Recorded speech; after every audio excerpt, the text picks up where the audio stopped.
谢谢，今年终于上节目了啊！因为一直有工作，是个空姐。你们今天的反应真的很棒。之前有些观众听到这，你根本就不像，我又不直接这样上。我们空姐要选上之后，要经过非常程序化并且非常系统的培训之后才能上岗。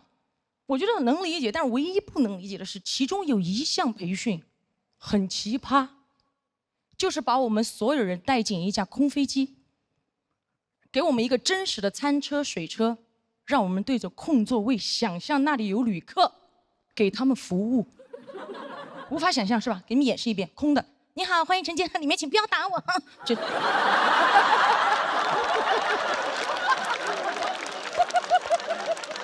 想象嘛，而且还要考试，所以考试当天我就发得很快。我说老师，我发完了。老师看着我说，你怎么这么快就发完了？你同学才发2排，你怎么这么快就发完了？我看着一脸认真的我的老师和我这边的空座位，我说我这边的旅客他们都不要。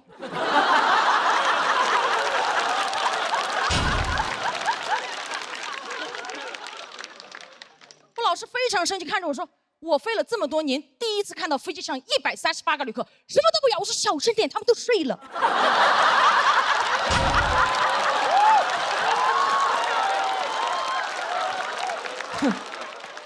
模拟？你怎么模拟？当我真的上飞机工作之后，我发现有些问题真的模拟不了。你不要说旅客的行为了，我连我同事的行为都模拟不了。有一次飞行，我和我同事一起给旅客发水，他一不小心把水洒在了旅客身上，当时情况非常紧急，我看了他一眼，他突然开始假装飞机颠簸。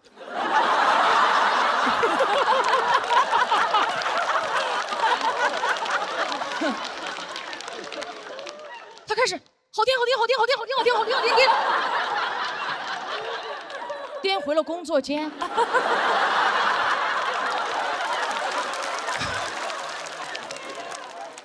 当时那个旅客端着杯子看着我，我看着越颠越远的同事。我那个旅客问我，到底谁在颠？啊，这个水有没有人过来擦一下？我说，我当时心里想的跟我手上做的事情一模一样。我说，我擦。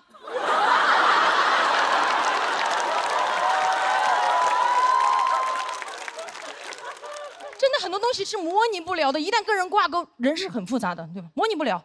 有一次，一个旅客上飞机，自己的耳机坏掉了，找我要飞机上的耳机。但是因为飞机上耳机的插孔跟他的手机插孔不匹配，而跟我大发雷霆。我给他报纸杂志他都不要，他一把给我摔开，他夹着机票指着我的脸说，我今天上飞机就是专门来听歌的，听不了歌我就投诉。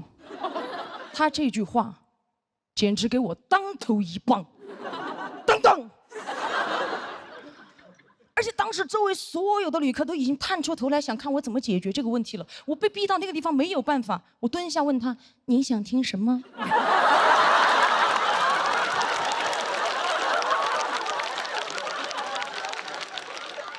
我给您唱。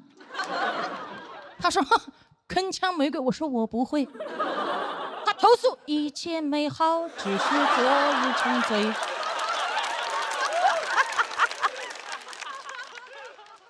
单，最后还是被投诉了，因为把他旁边的旅客唱醒了。旁边旅客拔地而起，老子今天上飞机不是来听你鬼叫的。而且我飞得越久啊，处理的事情越来越复杂。前段时间有一次夜航，一个旅客坐在3个人一排的中间位置，飞行时间太长了，他觉得有点热，他就去厕所把他那个秋裤脱掉。他脱秋裤我能理解哦，他脱的时候看到那个厕所有那个洗手液，他将就在厕所把他那个秋裤洗了。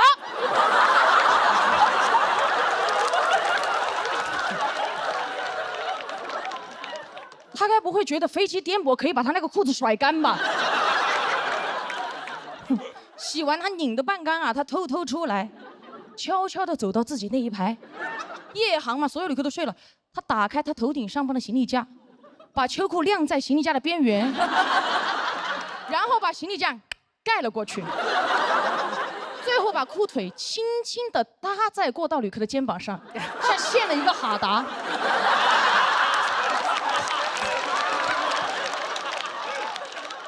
而做完这一切，他发现过道旅客并没有醒，他悄悄地跨过他，回到了自己的座位上。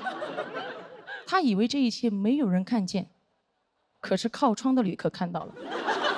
我这样说，大家是不是有点科幻，有点想象不出来这个场景？我们看向气氛组的老师，就类似于郭麒麟把他的秋裤洗了之后，晾在了杨天真的头上。杨天真醒的时候被滴醒了，发现一身都是水，把空姐叫过来，说是谁的秋裤？当时空姐目瞪口呆。杨天真怒发冲冠，郭麒麟默不作声。这条秋裤无人认领，但是当时马东站起来揭发了郭麒麟。郭麒麟反手一巴掌：“你是奇葩吗？什么都说。”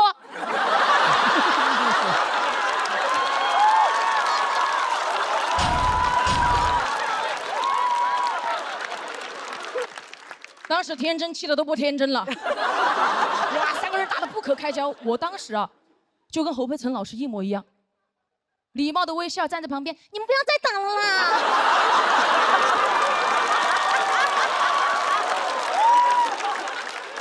怎么办？好害怕。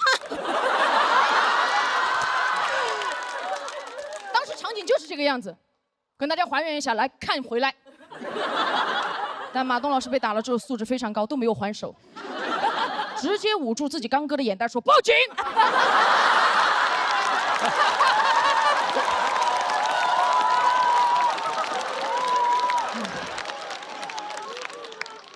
所以就报警了嘛。报完警我就准备去把那个秋裤收下来，但杨天真老师制止了我，他说我要保护案发现场。我尊重，所以这条秋裤就这样飘荡着在客舱落地了。落地后，警察上来也没有想到，我的飞机上3个人因为一条秋裤打了起来。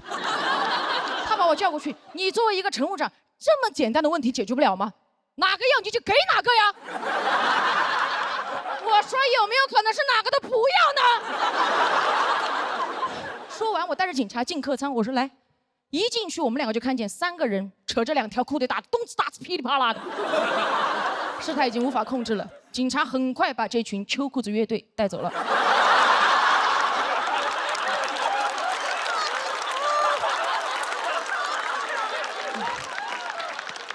下飞机之后，我还是写了很多材料报备这个事情，最后还是被投诉了。我后来想了一下，反思了一下，可能当时确实是我处理的不够好。我就应该直接用那条秋裤把我吊死。最后我发现，其实工作这么多年来遇到的事情，从来都没有按照所谓的模拟过来发生。我做再多的准备，突发事件依旧会不断的刷新我的人生难度。但是我总结出一个经验：只要我勇敢面对，付出真心，我就一定能获得真心的投诉。所以希望大家多谅解他人，少晾条秋裤。谢谢大家，嘻哈。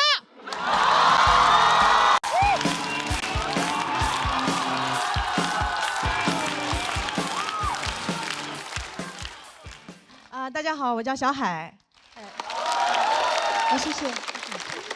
最近节目组给我们准备衣服啊，我发现很多衣服我都不敢穿，比如说我就不敢穿短裙，因为我害怕别人说我腿粗。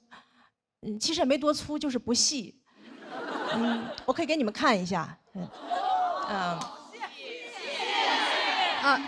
你没看清，你们再看一下。对。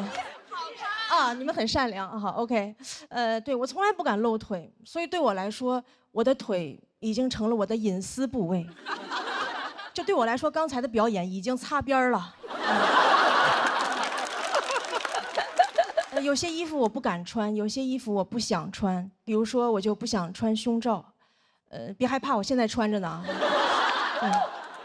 我不想穿是因为我前一阵体检得了乳腺结节，医生跟我说穿胸罩不利于血液循环，每天穿的时间最好不要超过8个小时。我说8个小时，谁能下班啊？我不可能上着班儿。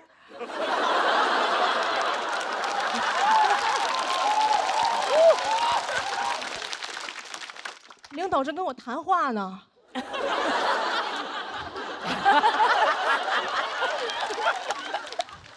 我说哟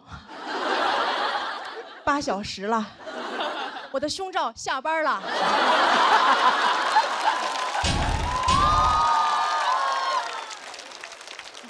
解脱了。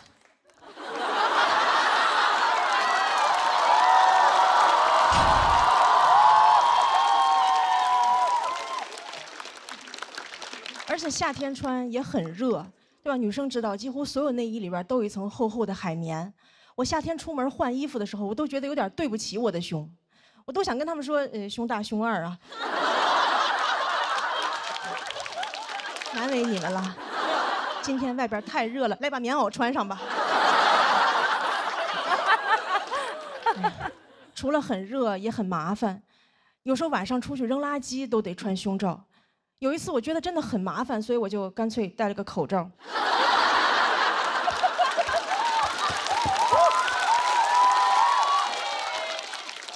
我觉得如果人只需要穿一件衣服，就是口罩。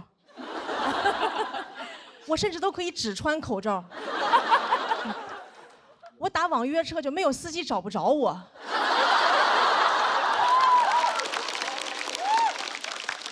司机说：“你穿的什么衣服呀 ？N95。”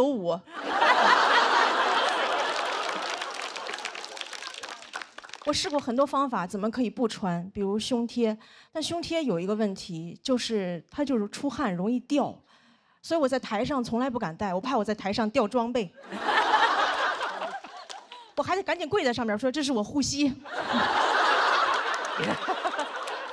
胸贴还有一个问题，就是有时候我会过敏。人多我又不好意思挠，我就只能捶胸脯。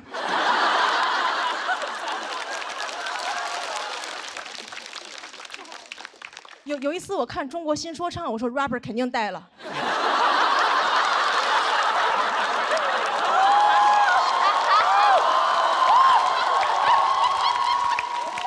打招呼都是 Hey yo bra。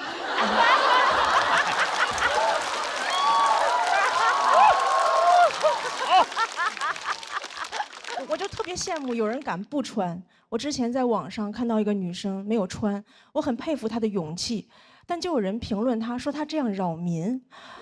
我说她怎么就扰民了啊？她是在街上扫射别人吗？如果你觉得她扰民的话，你可以报警，对吧？你说警察这里有人扰民，警察说有噪音吗？什么噪音？是我脑子里肮脏的想法。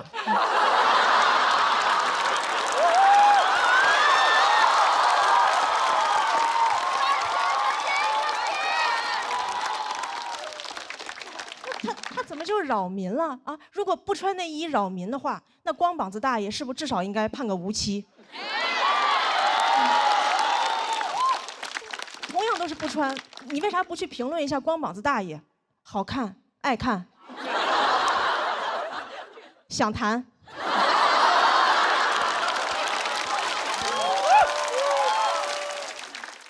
就是不想穿内衣这个事情，除了网友不理解，很多父母也不理解。有一次我跟我妈说我不想穿，我妈说正经人哪有不穿的？我当时我都变成那英了，我说这简直就是危言耸听。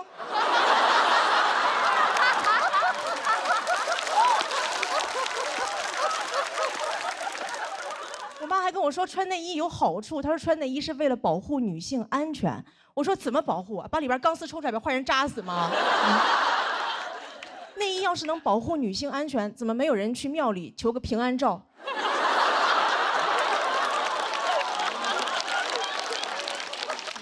送给朋友说特意给你求了个祭照碑，保佑你逢凶化吉。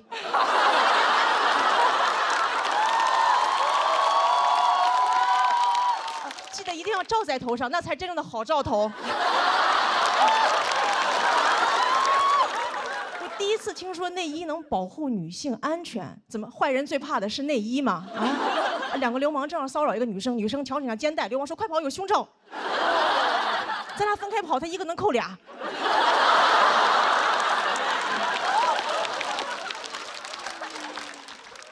我妈还跟我说穿内衣有好处，可以防止下垂。她说：“你看内衣广告说了，我们这个可以防止下垂，能够对抗重力。”我说：“对抗重力，这么厉害的科技，咋不用来发射火箭？回头采访马斯克说：“您登陆火星的秘密是什么？维多利亚的秘密。”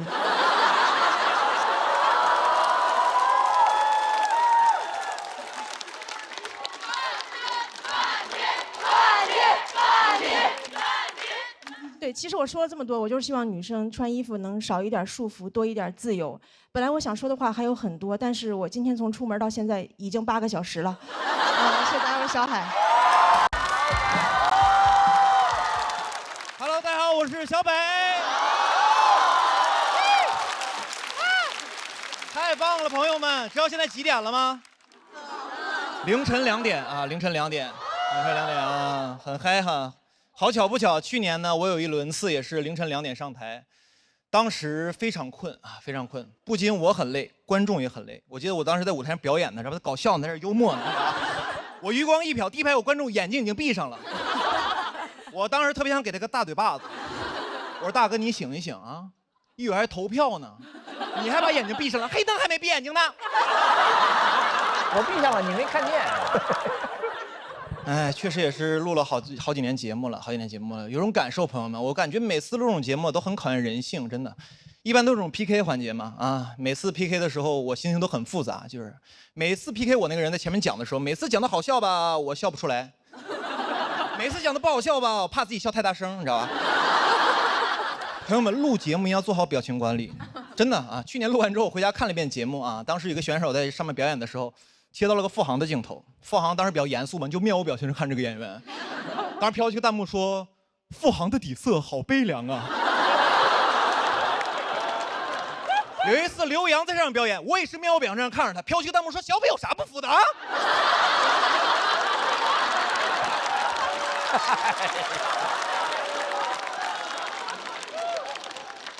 朋友们，我也悲凉啊。你们可能不了解我内核也是悲剧，你知道吧？我真是服了。每次录这种节目，主持人也特别欠。每次一个人表演完之后，然后说那个谁不服啊 ，PK 一下，梆梆梆站起几个人，主持人特别欠。主持人要 Q 一个问题：你今天为什么选择这位选手 PK 呢？大家就开始编一些莫名其妙的理由，因为我们都是北京的演员。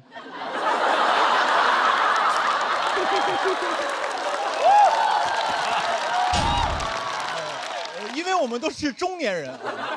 我说你怎么不说你们都是右手使筷子呢？不就没人说实话吗？你这站说实话不就完了吗？你今天为什么选择他？直接站来说，因为我觉得他不好笑。我觉得我能赢。他就是之前几年上过几年节目，有点观众缘什么的。当时终于明白为什么这么多人 PK 我了。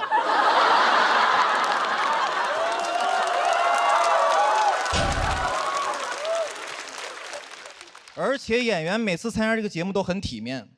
每次这种 PK 结束，赢的人、输的人站在台上，赢的人都很体面。每次赢的要帮输的人找补2句。每次一比完，赢的人在旁边说：“其实他线下是个特别好的演员。”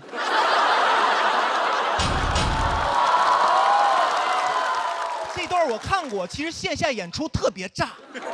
今天可能是因为紧张嘛，没有表现好。希望大家多去线下支持他，多去线下看他。我当时坐旁边，朋友们，我心想，可不得去线下看的吗？线上撩路，不被你这个王八蛋堵死了吗？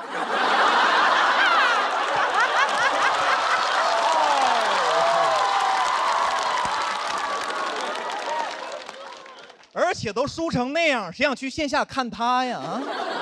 不都想看你吗？我就没有见过哪个观众脑回路特别惊奇的。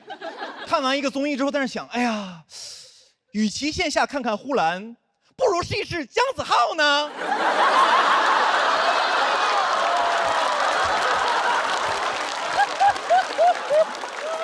朋友们，姜子浩是个特别难找的案例，有名气不搞笑。不是你们是不是觉得我太刻薄了？其实没有，我跟姜子浩私底下是特别好的朋友，你知道吗？真的，他那段我看过，其实线下演出特别炸，你知道吧？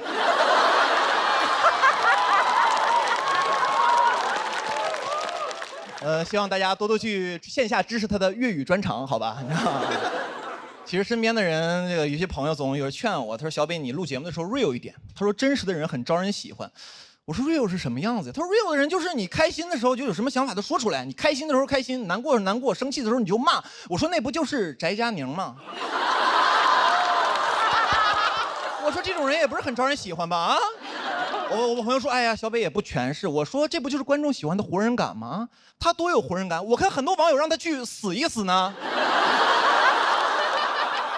大家小时候都看过一个这个童话故事，叫做《皇帝的新装》啊，告诉大家做人要诚实。其实我长大之后又看了一遍啊，上班之后我其实特别能共情那些哄骗皇帝的大臣，我觉得他们太不容易了啊！项目做得好好的，都快结束了，突然路边来个小孩说：“我觉得这个项目有问题。”我当时大臣我都气死了，我说有啥问题啊？领导满意，进程顺利，我说就你聪明，就你明白，难道我们这帮人不知道这个项目在裸奔吗？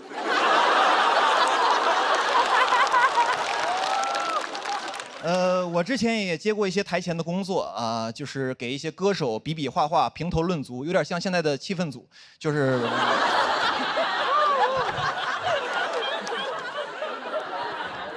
然后当时呢，一个歌手表演的是自己的一个原创曲目啊，然后唱一会儿就忘词儿了。当时我心想，我这不好好的 real 你啊，你一会儿在台上站好，我必让你下不来台啊。但是当他表演完结束之后啊，所有的导师和明星都在安慰他、鼓励他。我说不对呀，我说这哥们儿身上有点东西啊，他身上有皇帝的新装啊。我当时脑海中跟走马灯一样，你知道吧？走过了好多前辈的身影，什么柯以敏啊、丁太升啊。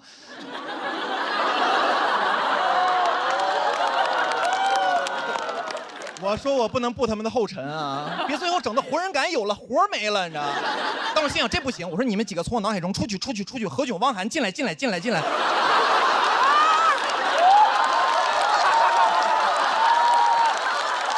当时我就这么评价的，我说哥们儿，我觉得你这个说唱真不错，很有态度，我很喜欢，我尤其喜欢中间那段留白。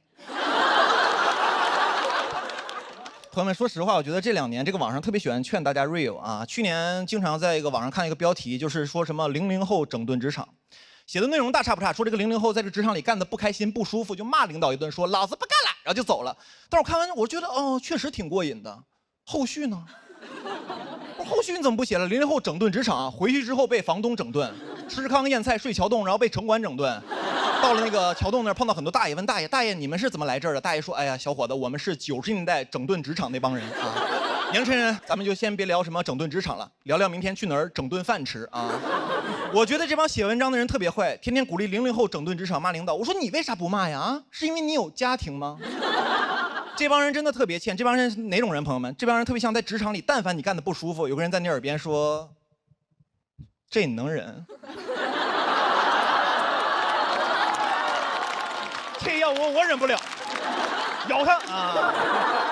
朋友们，最后我想说 ，real 的事儿就让我们脱口秀演员干就可以了。我呢就不劝大家在职场 real 了，我祝大家在职场 rich。谢谢大家，我是小北，谢谢。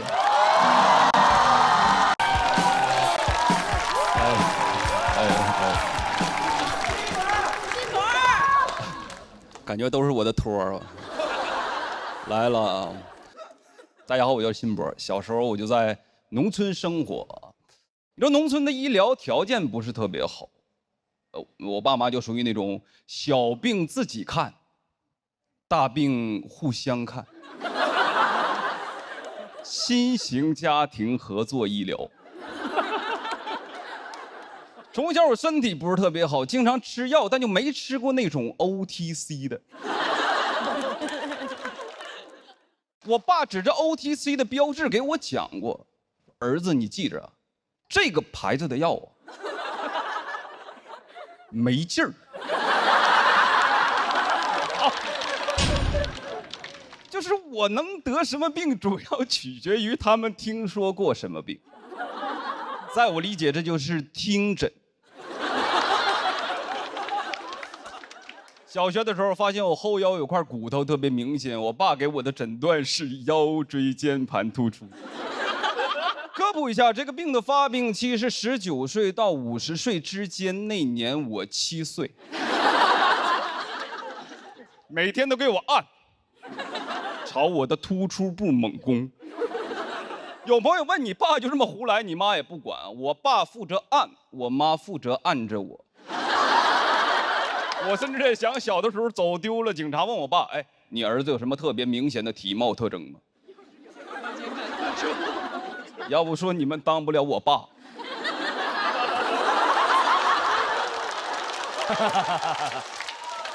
我爸都得说腰上有我的指纹，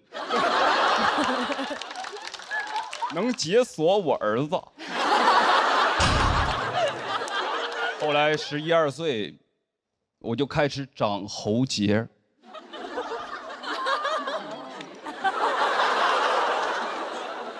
有点害怕，这能按死我吧？天天夹着嗓子说话，转移了，颈椎间盘也突出了。还有一次就是高中打篮球，被队友踩在了我的脚趾上，淤血一直不好，我妈的诊断是灰指甲。当时我爸已经外出打工了，但是通过电话的方式远程参与了我的会诊。2位专家的意见高度一致，确诊真菌感染，就开始了我长达18年的漫漫指甲路。听说那个5%盐酸阿莫罗芬有效果，吃了半个月让我停掉了。说儿子，我发现这个好像是个外用药。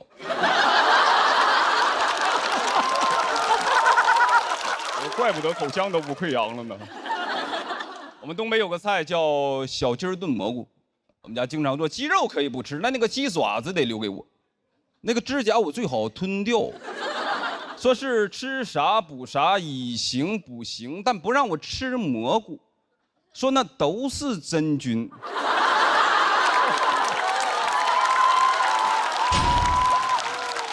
按照这个说法，我特别心疼云南人民。那就是全球灰指甲发病率的高地。我只听说过见手青，不知道有没有见脚灰。昆明就是满城尽带灰指甲。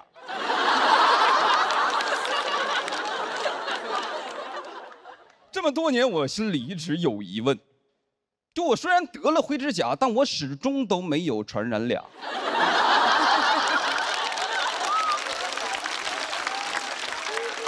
我妈给我的解释是，起码咱们控制住了。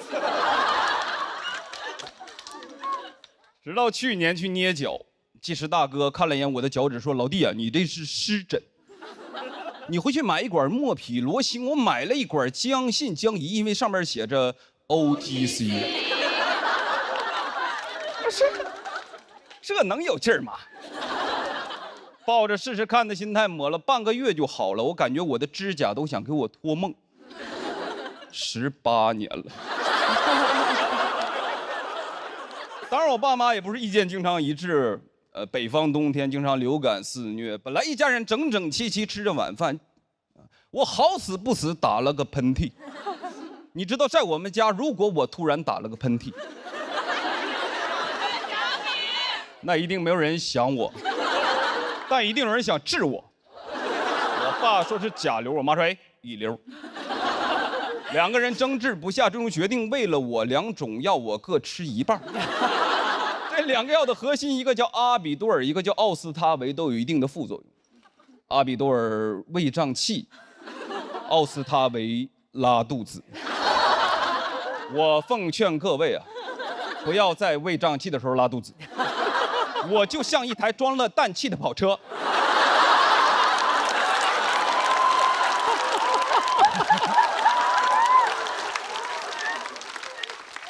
我爸决定送我去医院，因为他发现我的瞳孔开始有点涣散，说我太爷爷走的时候就这种眼神。医生建议打青霉素，我爸说：“我儿子必须用最好的药，头孢。打上就退烧，不打就高烧，反反复复1个多月，我才肺炎。”拍了片子说我的肺上有阴影，我说怎么不拍拍心里啊？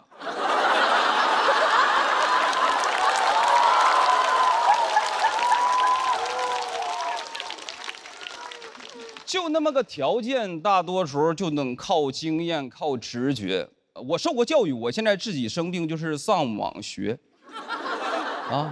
我们不看病就是我们家的遗传病，我们家也算是2代行医。不过这几年我爸妈通过短视频这些中老年科研平台，学到了很多新的医学理论，发现对我有诸多误诊。经常喝点酒就会跟我道歉，说儿子会不会埋怨爸爸？我说怎么可能呢，对吧？你们含辛茹苦把我养大。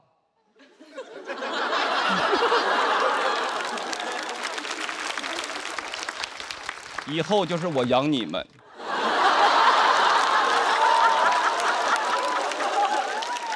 爸，你可要保重好身体呀，咱家的好日子都在后边呢。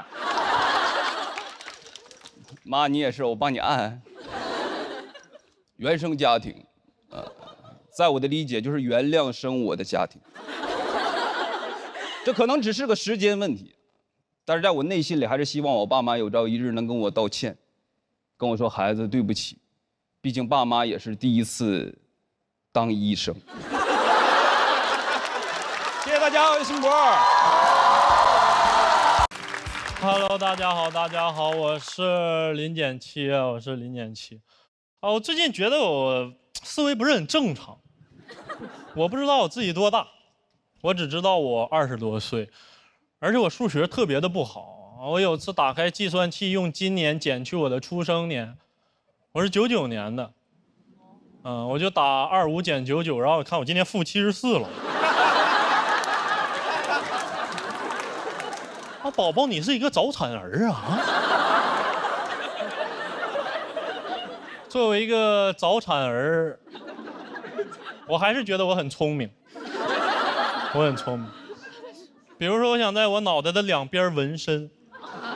我想在我头发底下就贴着头皮纹一句话，我想纹一句，不是让你别剪这么多吗？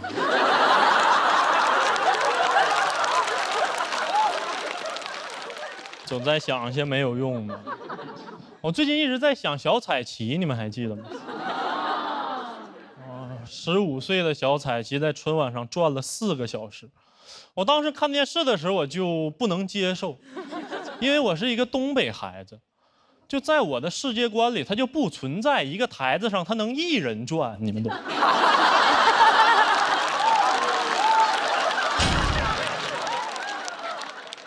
他就转。我去查了一下，他跟春晚的渊源啊，一开始他是在一个舞会上转了2个小时，没有人拦一下孩子。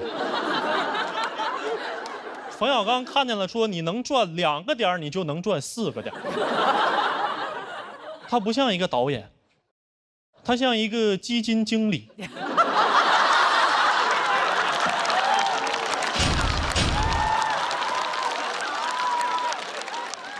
我最不能理解的就是小彩旗转完之后，它没有一个结束的镜头，就5、4、3、2、1，过年了，画面切回来，它就消失了。为什么不给他设计一个谢幕呢？我好奇呀，我在乎他。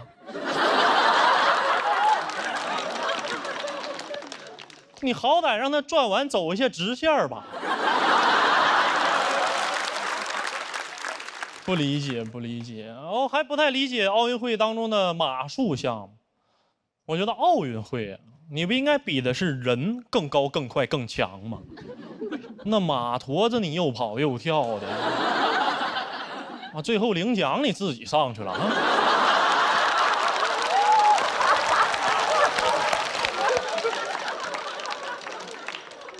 我当时还看见一个新闻，说一个澳大利亚的马术选手他的药检呈阳性。我说哥们儿，咱那个兴奋剂是不是扎错了？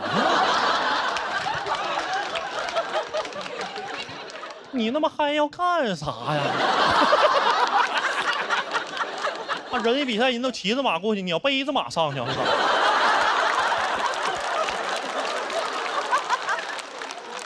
我甚至都怀疑这哥们儿他本来他就不是马术选手，他就是嗨了。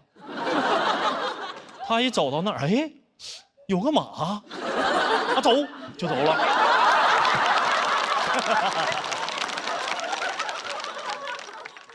好多人说我的思考非常幼稚，可能是因为幼稚的原因，就我在感情里面也没办法给对方很多的安全感。我记得我有一个前任，他就教我，他说你等我每次上车之后，你把车牌照拍下来发给我，这样我会比较有安全感嘛。我就是这么做的，然后过2天他又跟我生气了，他说：“哎呀，那公交车不用拍。”我就这样，我就是这样，就是这样。我从小到大，我身边也没有太成熟的人。我发小也是，我发小他就是幼稚到有一点抽象，就他仿佛完全没在现代社会里生活过一样。一个东西他愿意念什么名，他就念什么名。前2天我问他一个动漫用什么软件看，他说：“你就用那个哔啦哔啦呀。”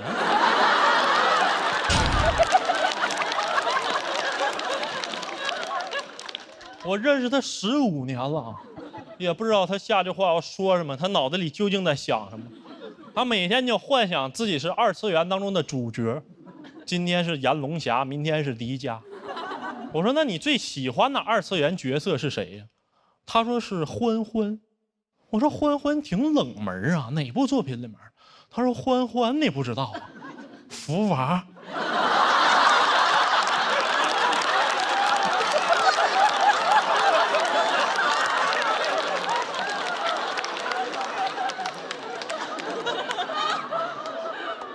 我说没想到还是体制内2次元。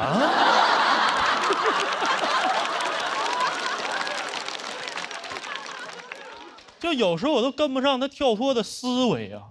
我跟他在路边挑饭店，我说吃羊蝎子吗？他说不吃了，我海鲜过敏。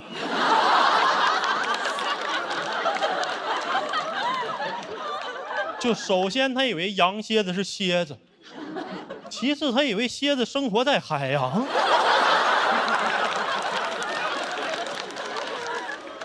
我说哥们儿，那蝎子是山里的呀。他说是哈，你一说闻着是有股膻味儿。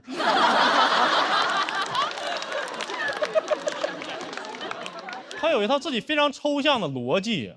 有一天他突然跟我说：“哎，你有没有想过，其实爬山虎比壁虎更应该叫壁虎？”我说谁？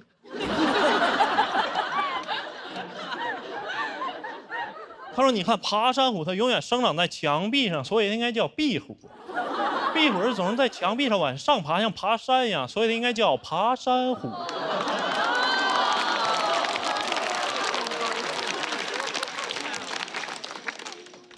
我说：“你给我枪毙了好不好啊？那我脑袋留着还有用呢？我现在分不清爬山虎、壁虎了。”但我也在他身上看见了一种幼稚的力量。我就发现，当你一个人你能做到极致的抽象，你完全活在自己的世界里，你的心将是铜墙铁壁，你受不到一点伤害。我跟他去参加初中的同学聚会，然后有个初中同学就特别装，跟我们说：“你们呐，以后还是得挣钱呐。你看哥们，我现在啊，银行卡现在7位数了。”我心都碎了。我发小是大吃一惊，说：“啊，多少？我银行卡怎么16位呢？”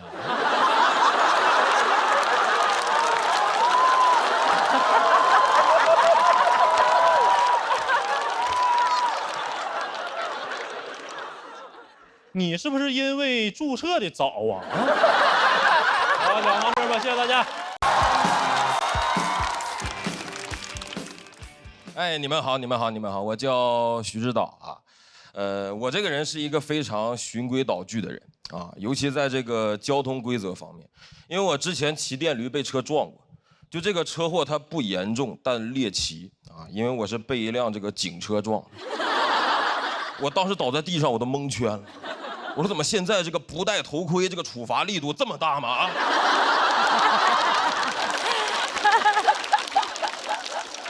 就你们都开始就地正法了是吧？当然人家也是不小心，但就周围都没有人敢扶我起来。这么年轻的逃犯啊！我说这种交通事故他能不能报警？咱别打个电话，他手机响了。我没敢报警，他把我抱上了警车，为了送我去医院啊，那个场面真的很诡异。我这边耳朵着地，摔的是血肉模糊，我就那个画面，黑猫警长带着一只耳走了，你们见过？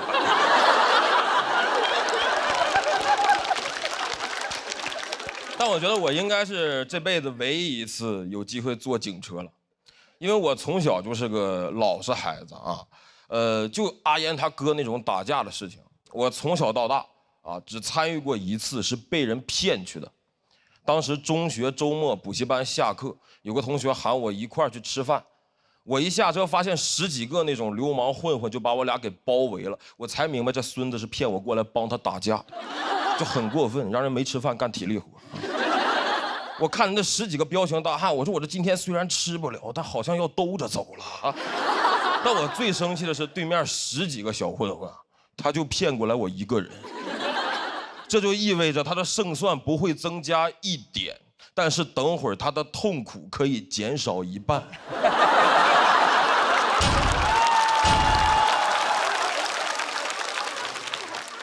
就他这种做事方式，我瞬间就明白为什么他一个区初中生啊，会有10几个人想要打他啊。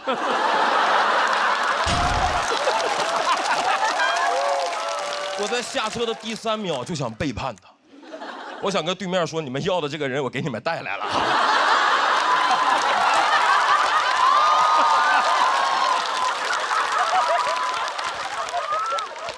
没等我反应过来，对面这个混混老大，他一步走到我面前，用2根手指头重重的戳我，威胁我。他说不准动。我当时感觉他会点穴，我一下就怂了，但我不想显得怂，所以我就鼓起勇气，用那种非常强硬的语气回应他。我回了一句我这辈子都忘不了的话，我说我不动。这句话对他们来说太震撼了。他们说你不动你横啥呀？就他们原计划应该是不准动威胁我，我反抗，然后顺理成章开始对我进行殴打。结果我不动，我看着他们那个束手无策的样子，我就明白，就只要今天我不动，那我今天就不痛。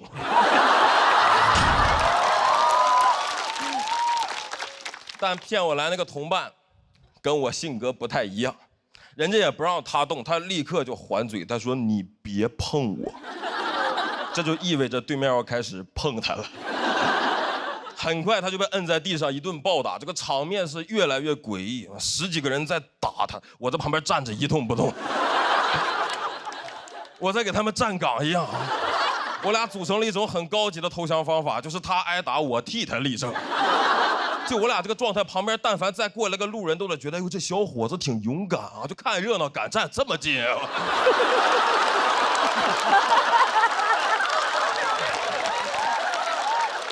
我说我是不是得帮一帮他？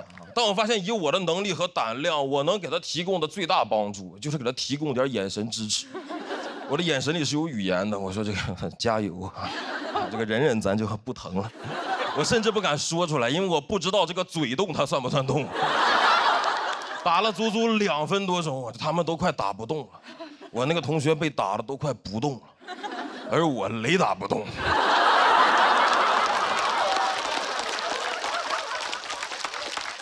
我们一群人离远了看，感觉这个一堆 GIF 动图里面夹了一张 JPG 呀。那个混混老大打着一抬头，发现我怎么还在这站着？他接下来一句话彻底震碎了我当天的全部自尊。他说：“你要没啥事儿，你先走吧。”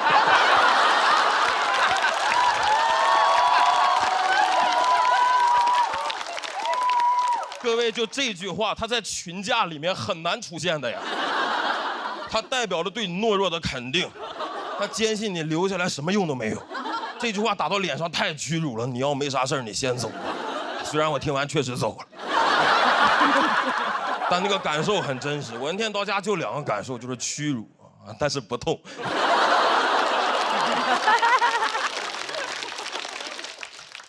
虽然身体不痛，但很快这点事儿，班里几个男生就知道了。我们班有一个男生在走廊里，每次看见我就那种嘲讽的语气跟我打招呼，看见我，哎，你会痛啊？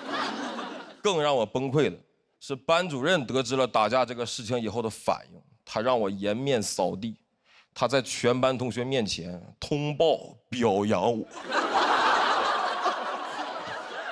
说徐某同学校外遭遇打架，对方一再挑衅，保持沉着冷静。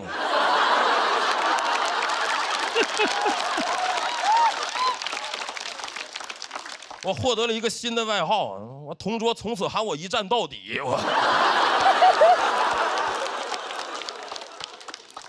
我说实话，那几年受了点影响，我一直很羡慕那些不太怂的人。直到去年得知一个消息，就是小时候骗我去打架的那个同学，在去年被抓了。我一听这个罪名，我就乐出声了啊！罪名是诈骗。我当时说，我这点事儿追诉期这么长吗？但我又听说那个不让我动的混混老大，其实也犯过一点小事儿，但警察来了以后把他放走了，因为他认错态度良好。我一听就明白了，他从我身上学到不少。警察来了以后不准动，我不动。啊，那你没啥事儿，你先走吧。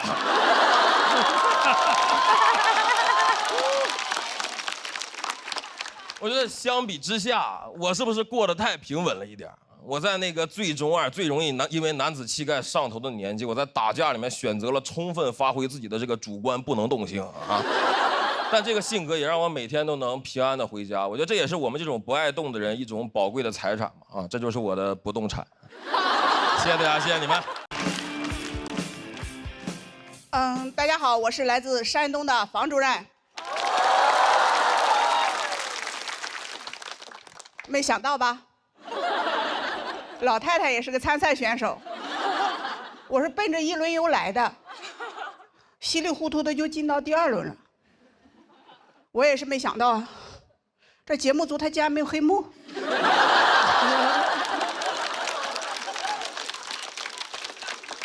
就来说一说我的老家吧。作为一个山东人啊，我在外面被问的最多的竟然是主任，你们山东真的不让女人上桌吃饭吗？在这儿，我辟个谣，只有唐香玉他们家不让上桌。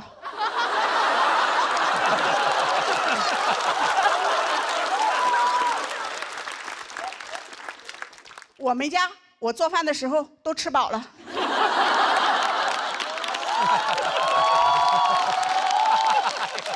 太讽刺了。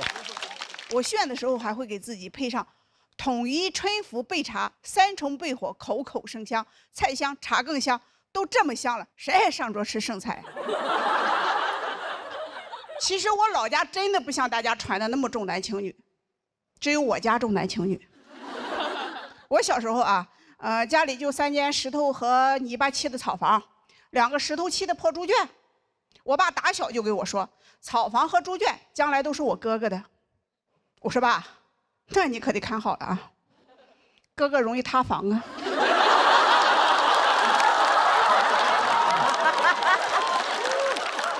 我只有2个女儿，我婆婆说没有儿子的人啊，是不全乎人，就不完整了。离婚的人是半拉人，就是1/2人。我算了一下啊，我是又离婚又没有儿子，我到底还是不是个人啊？我还存不存在啊？我听说薛定谔养的猫是既存在又不存在的。我说哦，原来薛定谔养的是只离婚的母猫啊。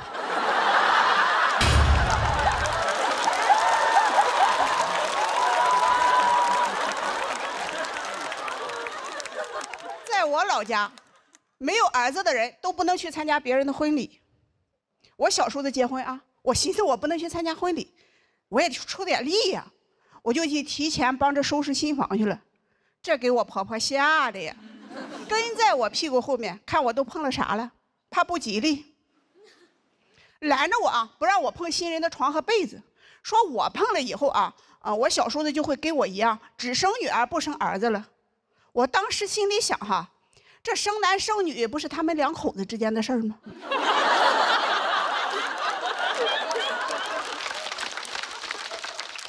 我的参与度咋那高呢？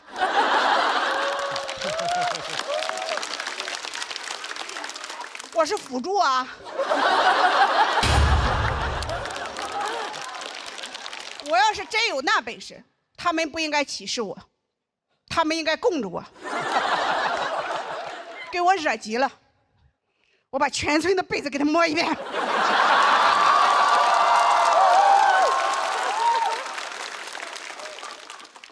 时候我们村就是女儿国。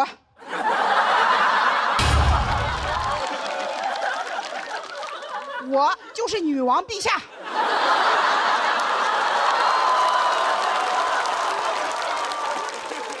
越想越生气，这我小叔子以后要是真生了儿子，我不就更受歧视了吗？我就趁着没人注意，摸了他2把被子。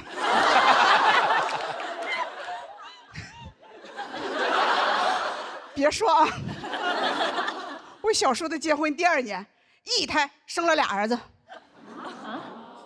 我也感到很奇怪。这咋还摸反了呢？难道我的体质跟别人是相反的吗？我要早知道我这么灵哈，我摸的时候就该摸他个10把8把的，让他生10个8个儿子，累死他。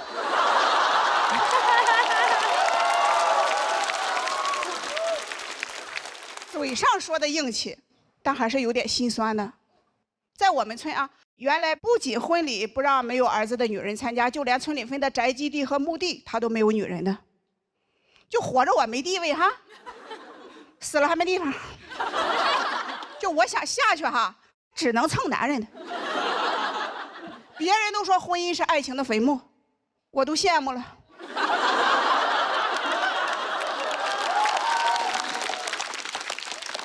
他居然有坟墓。我很痛恨这种重男轻女的观念，但我也想生儿子，我就去找偏方了。我们村里人给我介绍一个大夫，说他的药老灵了，吃上肯定生儿子。我就翻过了好几座山，找到这个大夫，拿了药，刚要走啊，又进来一个患者说：“大夫，你给开点药，俺家兔子拉肚子。”我说什么？我这才知道啊，他是个兽医。就回家的路上啊，我一边翻山，我一边想，你说我好歹也是上过学、读过几年书的人，我怎么就翻不过城建的这座大山呢？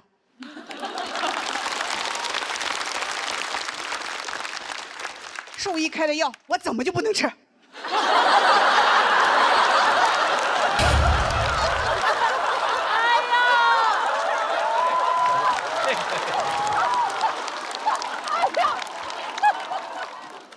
兔子能吃，我就能吃。我狠起来，连兔子都吃。万一好使呢？第2年我又生了个女儿。其实这些年哈，我看着我婆婆带着我小叔子一家人节衣缩食的给2儿子买房攒彩礼，我心里就偷着乐。没有了，开玩笑的啊，有时候也笑出声。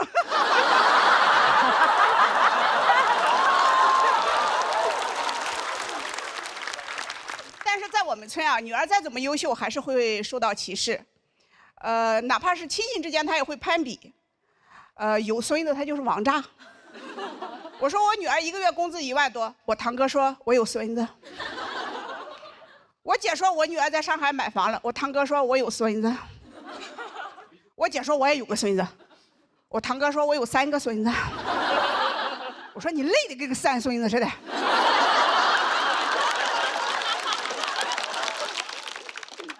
我说你要那么多孙子干嘛？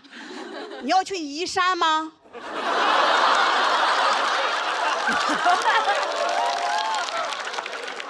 城建这座大山靠孙子他是搬不走的。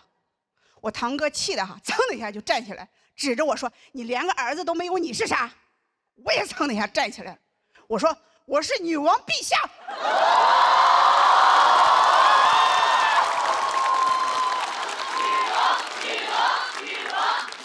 谢谢大家，我是房主任。Hello， 大家好，我是陈树。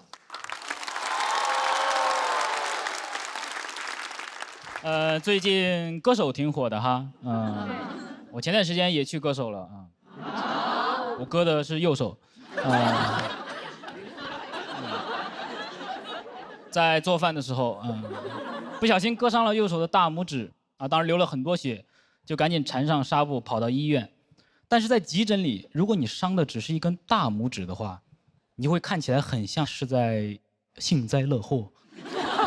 真的，那里面有很多打着石膏的、坐着轮椅的从我旁边经过，我就在那儿。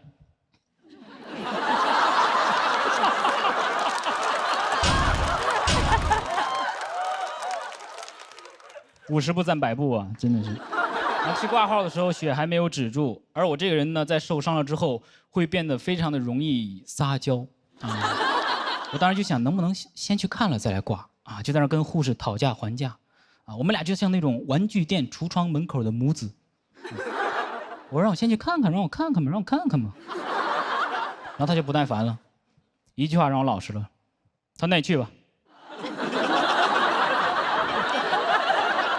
你看他让不让你看？排队很慢啊，但问诊的效率很高。那医生当时就看了一眼，就说：“哦，你这个呀，我处理不了，你去那哪儿，那儿能帮你缝一下。”然后就把号给我退了，把号给我退了。我就说先看再挂号嘛，没人听。然后就只能又打车又排队又挂号，晚高峰真的非常的堵，我的血管也非常的通畅。到时候我说医生，我这个手指割伤了，上一家医院说他缝不了，让我来这儿。医生说啊，哦，那我应该也缝不了。他当时连看都没有看，直接就说他缝不了。我当时直接又忍不住开始鼓励他。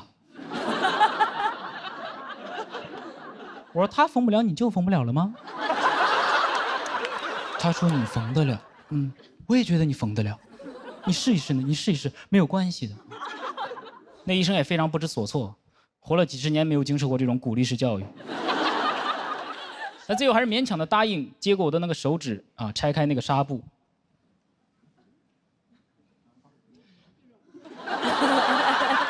我把号给你退了，我真不会。然后他开始拿着我的拇指开始给我解释为什么。他说：“你看，你这个手指上的伤口啊，现在已经分开了，你看到没？看到没？看到没？看到没？”我说：“我看到了，看到了，看到了，看到了。你别弄了，你再这么弄，下一家也缝不了了。”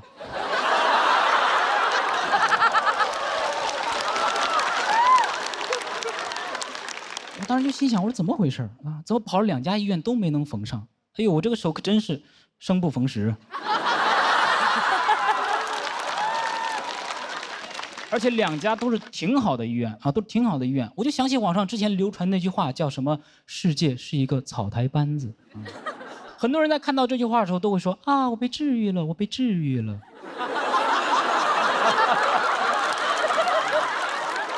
我没被治愈，我被拒诊了。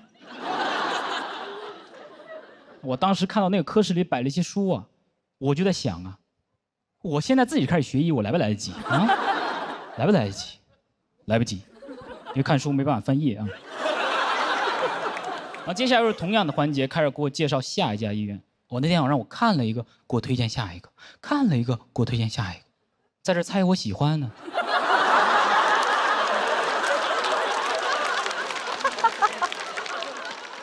我当时就看着自己的手，我说：“这是一根大拇指吗？这不就是一根接力棒吗？流着血一个一个往下传，4×100 cc 接力。”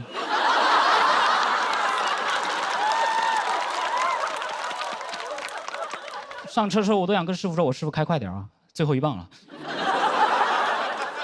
到了第3家医院就真的很不一样，非常专业啊，一点都不草台。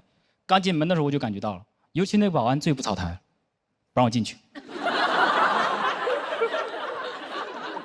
因为我当时着急啊，我走了近道，他说必须原路返回，走安检通道啊。我说安检通道，我现在这个样子还能伤害谁呀？对吧？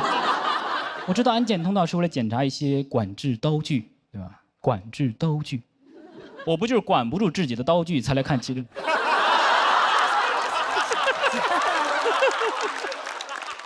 还要检查，对吧？还要检查，对吧？然后，但是医生的确比较专业啊，医生非常专业，给我提供了2套治疗方案。第一套是手术缝针住院，第2套是回家自己愈合。我说啊，第2套是什么？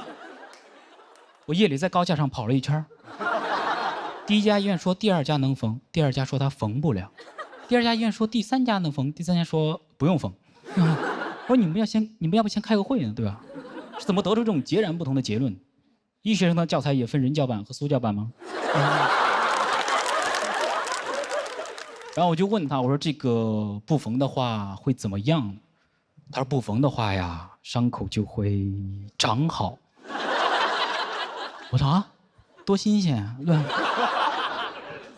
后我就又问他，我说这个缝了的话会怎么样？他说缝了的话，伤口就能长得很漂亮。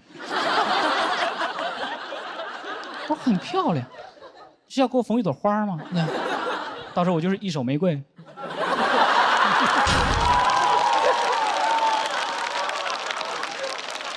而且我不知道我手上的伤口长得很漂亮有什么用啊？然后以后跟人发生争执了之后，我直接扇他一巴掌，他说哦，漂亮。对吧？然后我就又问他，我说那不缝的话有多大概率能长好？他说大概80%吧。哎，我一听，我说那是不是差不多就是一定就能长好啊？他说不是，还是有20%的概率长不好啊。20%是什么概念啊？20%什么概念？就是1/5。1/5是什么概念啊？1/5什么概念？他一直在考我，考我约分呢，在这儿。然后他为了能给我讲明白，还给我举例子，举的例子也非常的有针对性。他说1/5呀，就是你一只手啊，其中一根手指受伤的概率，它就是1/5。我说啊，真的要举这么生动的例子吗？但突然被他说的感觉1/5非常大，但接下来一句话，他让我觉得1/5很小。他如果你要手术缝针住院的话，需要1万多块。我1万。远大于1/5。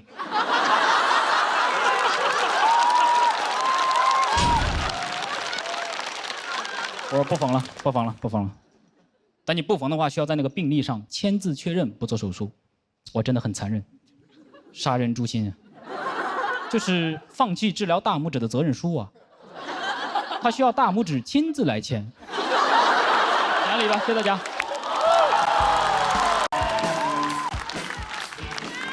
Hello， 大家好，我是轩宇。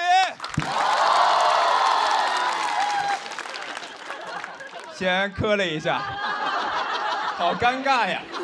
哎呀，然后第2年录节目了，然后确实还是不是那么适应。然后去年录完之后吧，然后就接了很多乱七八糟的工作，每次去都让我聊哲学，但我就是个本科生的水平，给我感觉是去答辩的。问我说：“翔宇，你怎么理解尼采？”我想说我没有选修这门课，尼采我都是在网上看的，我都怕说出来过不了查重，直接学术造假把我抓起来。我后悔，知网恢恢，疏而不漏。还有，因为我说我是应届生嘛，就老师让我代表年轻人，甚至有次非要宣传我是青春南大。我说别吧，我都27了，我只是延毕了。那你是不是只要在读书就一直是南大？整个宿舍一起延毕到80，哎，耄耋南大，啊，一起推着轮椅去上课。老师说：“同学们，我这门课今年可能会挂几个人呀。”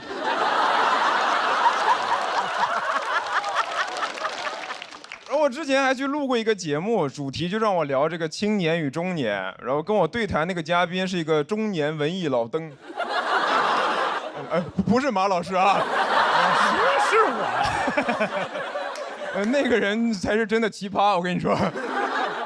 当时我一进去，然后那人在那喝水，我说：“老师，您这个杯子挺漂亮的。”他说：“哦，我在日本买的，我之前是在日本留学，从小就比较喜欢日本文化。”现在也没事就会飞东京去浅草散散步，谁问你了？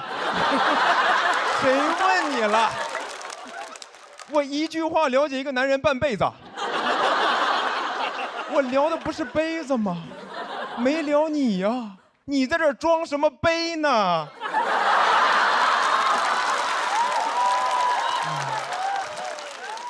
后来又聊到那种什么中年爹味儿的话题，他就又来了。能理解你们年轻人，爹肯定是不好。我年轻的时候呀，你听哥一句劝，你懂我意思吗？太诡异了，就是一个老登在教你面对青年困境。我的困境不就是你造成的吗？那种感觉怎么说呢？就相当于你在一个山东的饭桌上听主陪大聊女性主义，这我都懂。孔子、孟子、上野千鹤子。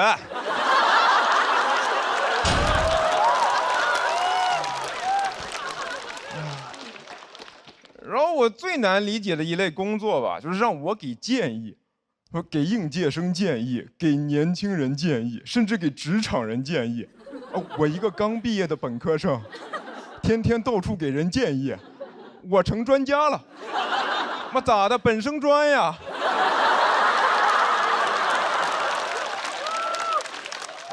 我自我认知觉得我是靠讲脱口秀被大家认识的，就你让我搞笑我 OK， 但是聊别的我是真不会。哎，我是真的很难理解，为什么现在人在一个领域取得成就，你就可以掺和其他领域。你像现在很多人火了之后就会出书，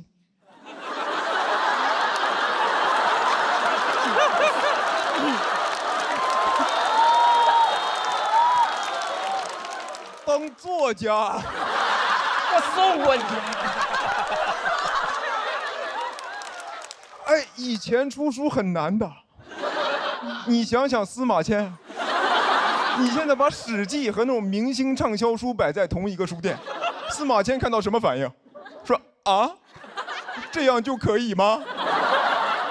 我受宫刑忍辱偷生值得吗？还迈不过这个人间不值得啊！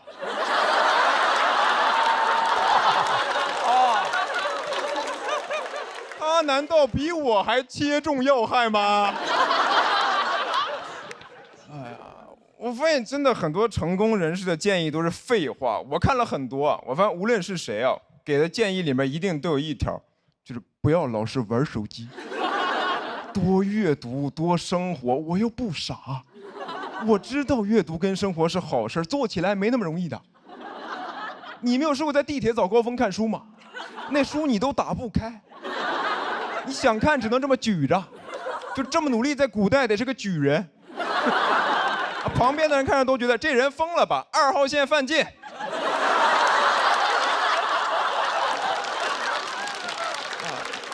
然后我真的也被人问过，说翔宇，你在人生的低谷会反复看的书是什么？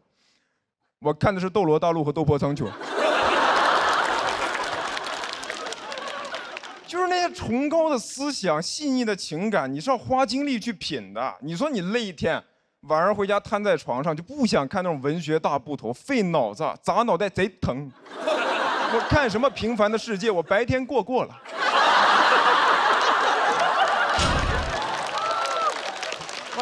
你说你要是被领导、客户大骂一顿以后，你是看《卡拉马佐夫兄弟》，花60页。讨论是否要对恶人正直善良，还是看斗破苍穹，谁惹我全杀了。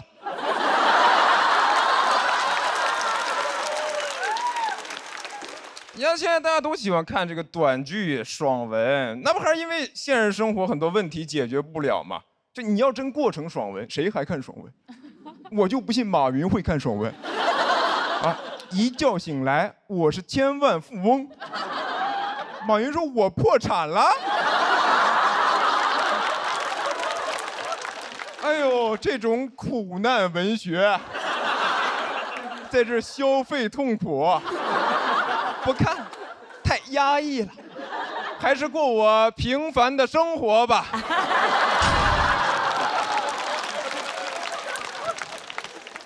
我真心希望大家每个人都能过得好，但这是不是也像是一种幻想？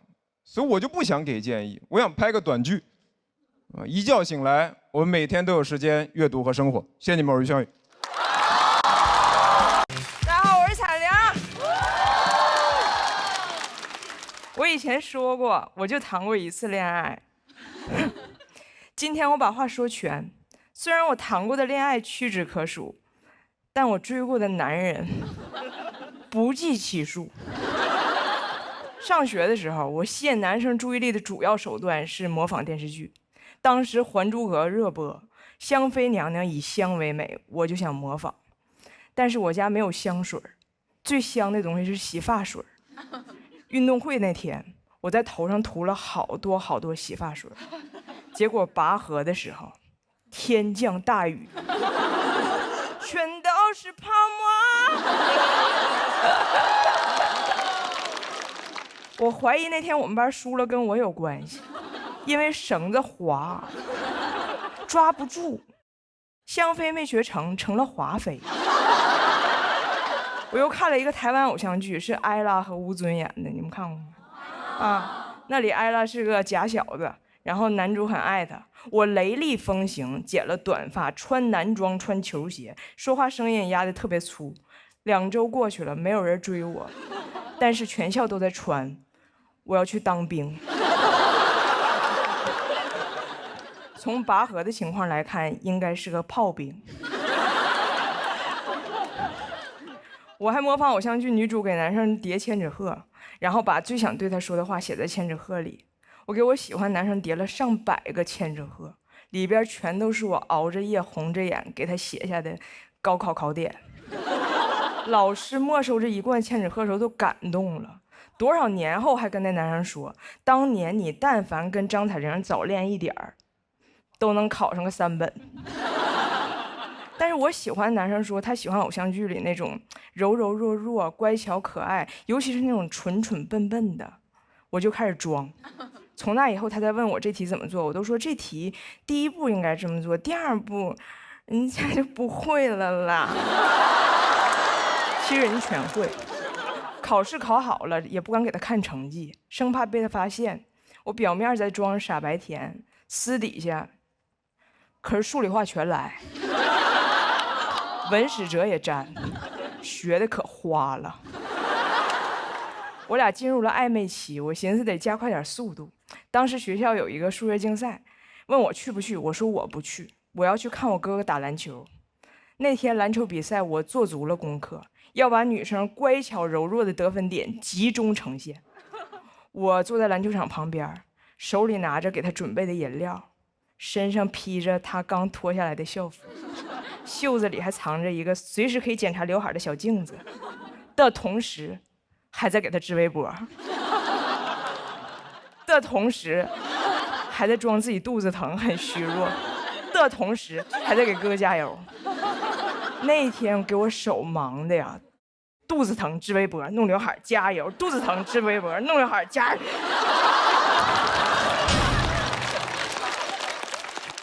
裁判都震惊了，说这学校挺好，比赛还配了一个聋哑解说员。后来我发现我们班那天参加数学比赛的同学获了奖，可以申请高考加分，给我后悔的呀。我就在想，我为啥一直在装弱，就是因为这些剧给我洗脑，让我永远在幻想被一个男人征服，就是被征服。好像我出生没有别的目的，就是被征服。我出生应该就唱着就这样被你征服出生，然后医生剪断我脐带，我说你切断我所有退路。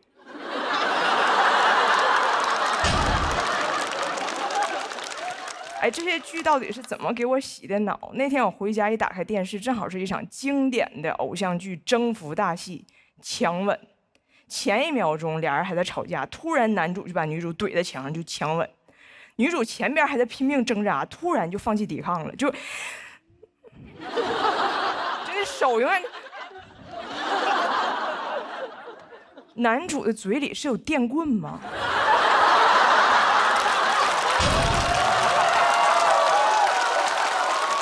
霸总的嘴要是这么好用，还要警察干啥呀？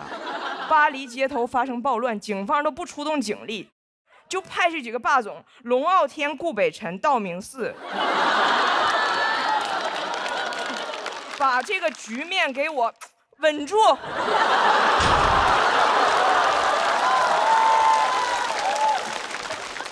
那以后我也不装弱了，而且长大之后我特别怕别人觉得我弱。然后前几年我怀着孕参加了一个节目《奇葩说》。当时所有人都在照顾我，从导演到演员见着我都会扶着我一只手，让我缓缓往前走，也不知道是有喜还是慈禧。我只是怀孕，我又不是黑灯。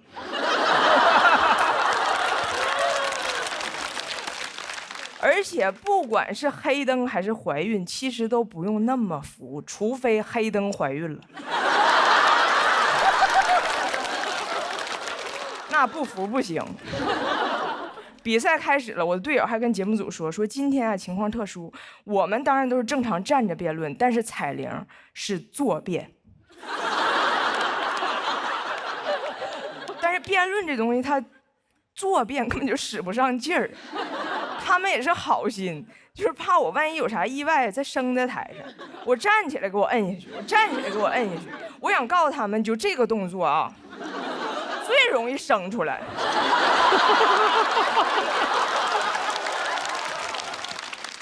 我往那儿一坐，手里拿着水，这手摸着肚子，然后给别人加油。我觉得场面怎么似曾相识了呢？我怎么又回到那篮球场了呢？出走半生，归来仍是聋哑解说员。我说不行，我是来比赛的，我要站起来。我那天站起来跑到场中间一顿输出，其实那天我表现还挺好的。当时看着观众给我投票的投票机一盏一盏亮起来，我才知道什么是我最需要的。